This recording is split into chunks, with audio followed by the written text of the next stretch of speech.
Hello everyone, this is third part of our chapter Water, and in this video we are going to cover definitions of solvent, solute, solution, and then we are going to cover properties of a true solution and at last types of solutions on the basis of their concentration.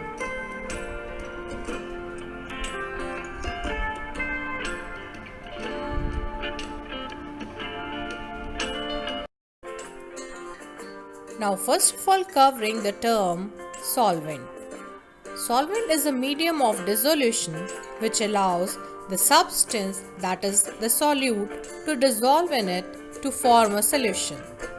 It is generally liquid in nature, but it can be solid or gas or supercritical fluid. Water is considered as a universal solvent. This is because water has the ability to dissolve a large number of substances like sugar, salts, etc. It also dissolves a large number of gases like hydrogen chloride, ammonia, etc. So, because of its ability to dissolve a large number of substances in it, it is considered as a universal solvent.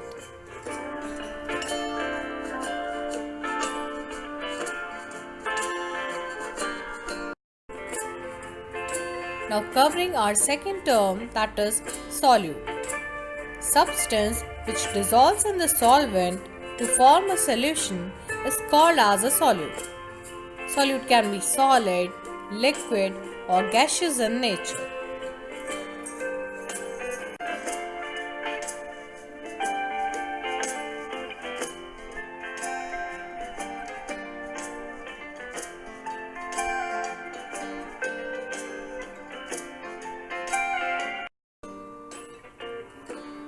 Now covering the term solution. A homogeneous mixture of a solute in a solvent is called as solution. It is a uniform mixture of two or more substances whose composition may be gradually changed by changing the relative amount of the components. So the most important thing for a solution is its homogeneous nature. If it is not homogeneous in nature and if it is a heterogeneous mixture, then it is not considered as a solution.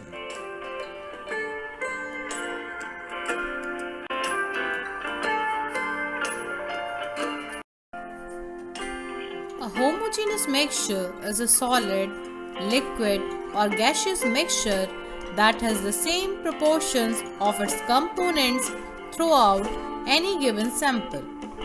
That is, its composition is same throughout the sample.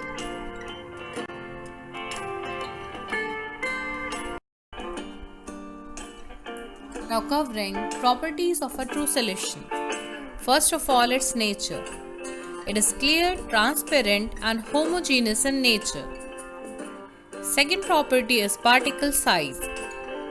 The size of the particle is molecular and the particles can pass through the pores of filter paper. Particles are so small that they cannot be seen even under a microscope. And particles are so lightweighted that they do not settle down. Its third property is separation. Solute can be recovered from the solvent by physical means and not by chemical means. This is opposite to the property of the compound, in which components can be separated out by chemical means and not by physical means. That is why we can say that a true solution is a mixture and not a compound.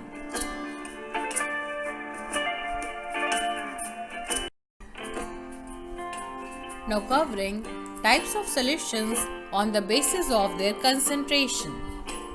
The amount of solute in a given weight of solvent determines the concentration of the solution. On the basis of concentration, there are two types of solutions. First one is dilute solution and second one is concentrated solution.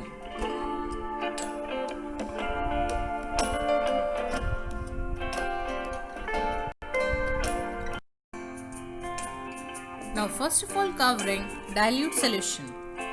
A solution in which the amount of solute is relatively small or less as compared to the amount of solvent in a given mass of it is called as a dilute solution. So dilute solution is the one in which a very small amount of solute is present in a large amount of solvent.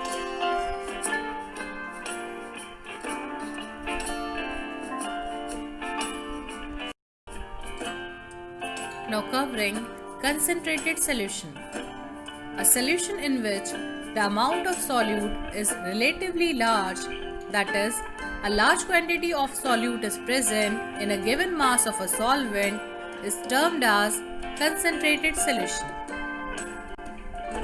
So we can say that in case of dilute solution there is small quantity of solute, and in case of concentrated solution there is large quantity of solute.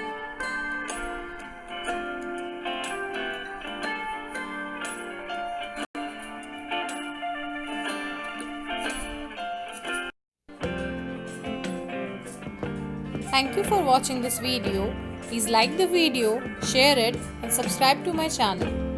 Thank you.